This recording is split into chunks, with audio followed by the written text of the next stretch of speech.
તમે સંસ્કૃતિ અને સભ્યતા એવા બે શબ્દોથી પરિચિત છો. સંસ્કૃતિ એ મનુષ્યની રહેણીકરણીની સાથે સંકળાયેલ બાબત છે. સભ્યતા એ માનવી પોતાની બુદ્ધિશક્તિ, આવડત અને કલા કૌશલ્યથી જીવનની એક વિશિષ્ટ અવસ્થાનું સર્જન કરે છે.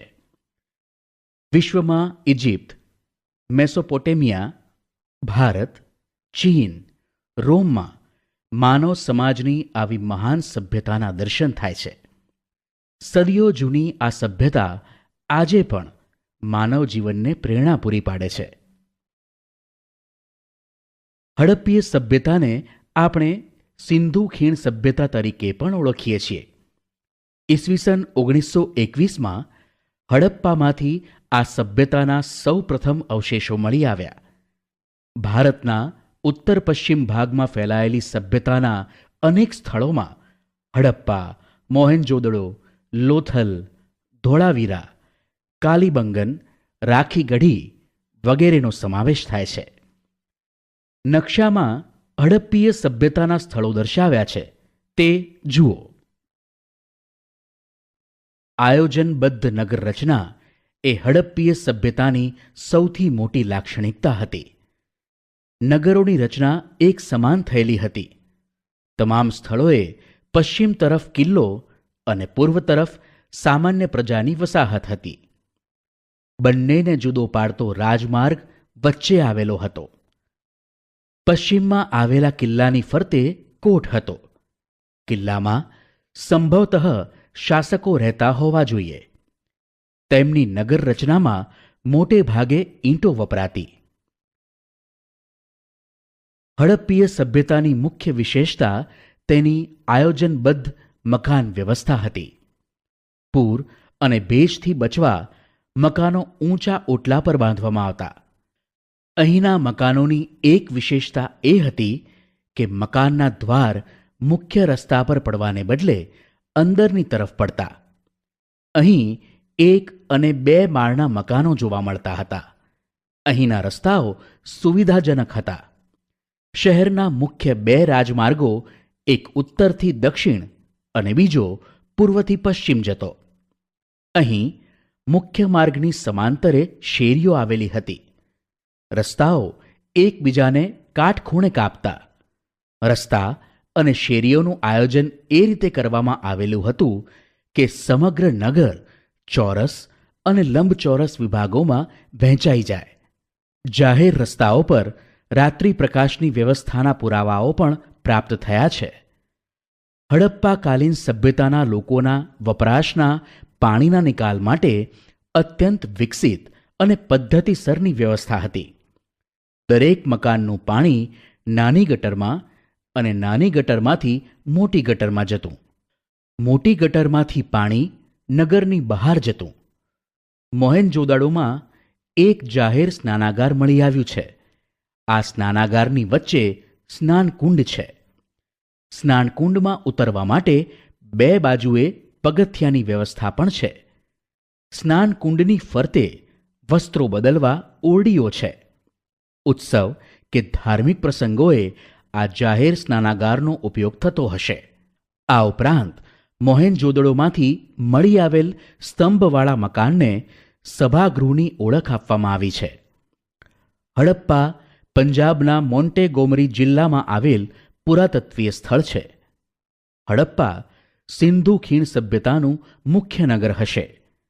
અહીંની મુખ્ય વિશેષતા તેના અન્ન ભંડારો છે. અહીં રાવી નદીના કિનારે 12 જેટલા અન્ન ભંડારો મળી આવેલ છે. લોથલ અમદાવાદ જિલ્લામાં ધોળકા તાલુકામાં ભોગાવો નદીના કિનારે આવેલ છે.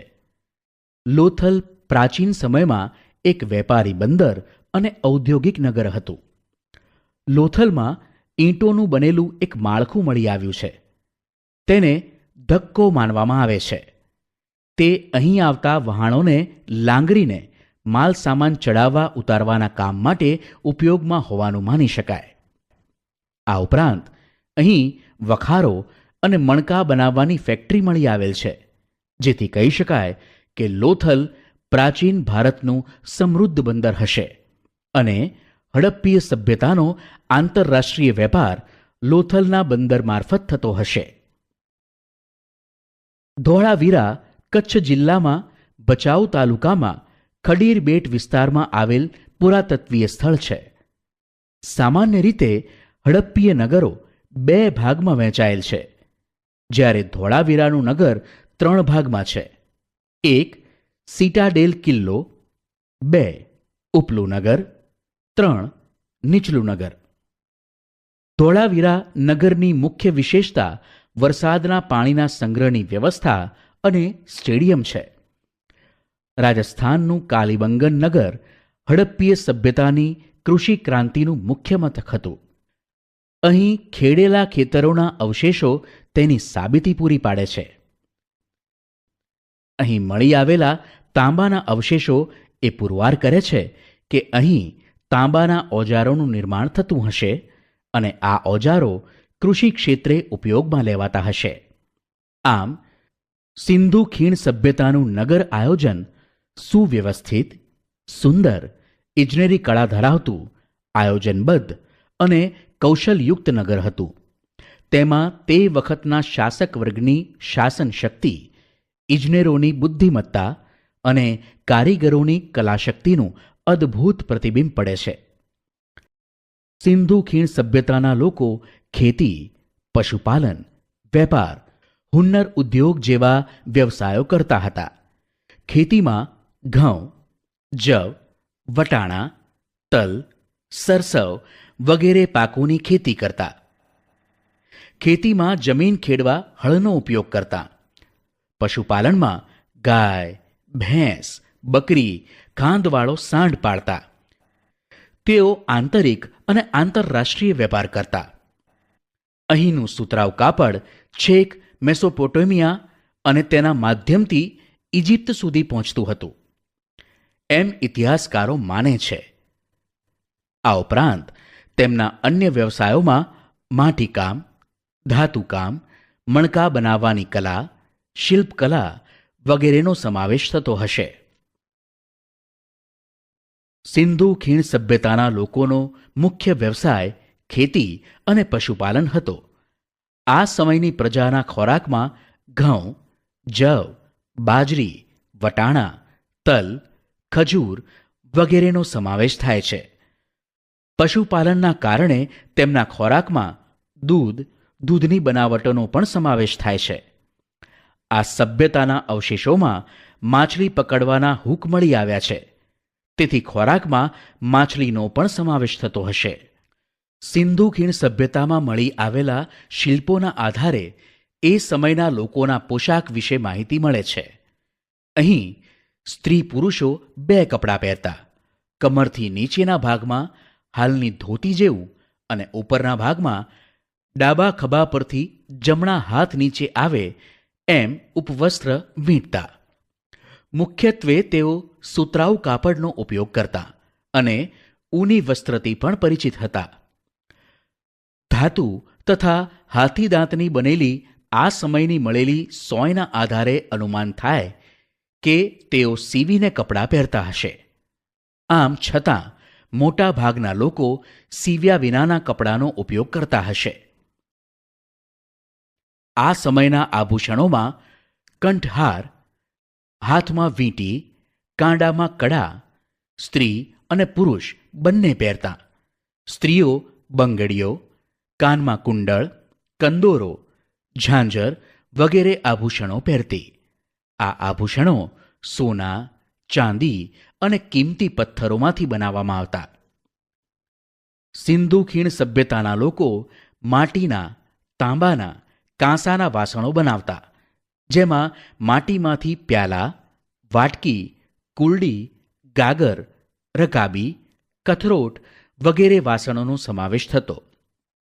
સિંધુ ખીણ સભ્યતાના લોકોએ પોતાના બાળકો માટે વિવિધ પ્રકારના રમકડા બનાવ્યા હતા, જેમાં પંખી આકારની સિસોટીઓ, ઘૂઘરા, ગાડા, લખોટી, પશુ, પંખી અને સ્ત્રી પુરુષ આકારના રમકડાનો સમાવેશ થાય છે. એક રીતે જોઈએ તો આ પ્રજાની સર્જન શક્તિ અને કલા કારીગરી એમના રમકડામાં વ્યક્ત થાય છે.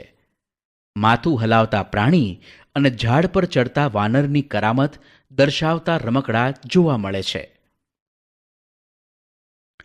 હડપ્પીય સભ્યતાના ધર્મજીવન વિશે આપણને મૂર્તિ અને મુદ્રાઓમાંથી માહિતી મળે છે. મૂર્તિઓમાં માતૃકા દેવીની મૂર્તિઓને ઇતિહાસકારો ધરતી માતાનું પ્રતીક ગણે છે. એટલે કે હડપ્પીય સભ્યતાના લોકો ધરતી પૂજા સવિશેષ કરતા હશે, કારણ કે ધરતી અન્ન અને પાણી આપે છે. આ ઉપરાંત તેઓ વૃક્ષ પૂજા, પશુ પૂજા, નાગદેવતા, સ્વસ્તિક પૂજા કરતા હશે. લોથલ અને કાલીબંગનમાં અગ્નિ પૂજાના અવશેષો પ્રાપ્ત થયા છે.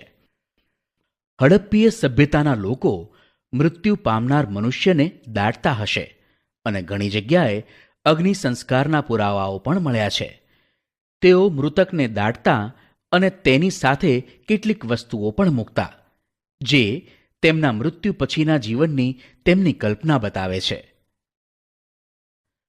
સિંધુ ખીણ સભ્યતાના અવશેષોમાંથી મુદ્રાઓ, મુદ્રિકાઓ, તામ્રપત્રિકાઓ મળી આવેલ છે. તેમના ઉપર કોઈ અણઉકેલાયેલી રહસ્યમય ભાષામાં લિપિબદ્ધ લખાણ જોવા મળે છે.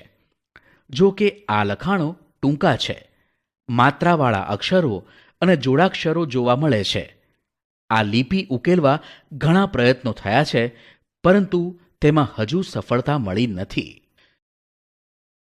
ગુજરાતમાં સુરેન્દ્રનગર જિલ્લામાં રંગપુર, અમદાવાદ જિલ્લામાં લોથલ, રાજકોટ જિલ્લામાં રોજડી, કચ્છ જિલ્લામાં દેશલપર, ધોળાવીરા, સુરકોટડા, જામનગર જિલ્લામાં લાખા બાવળ, આમરા, ભરૂચ જિલ્લામાં કીમ નદીના કિનારે ભાગા તળાવ વગેરે પ્રદેશોમાં હડપ્પીય સભ્યતાની નાની મોટી વસાહતો મળી છે. ઇતિહાસકારો ધરતીકંપ, પૂર, રોગચાળો કે બાહ્ય આક્રમણના કારણે આ સભ્યતાનો અંત આવ્યો હશે એવું માને છે. જો કે આજે પણ ઇતિહાસકારો માટે તેનો અંત સંશોધનનો વિષય રહ્યો છે. ઋગ્વેદ અને તેનું અધ્યયન.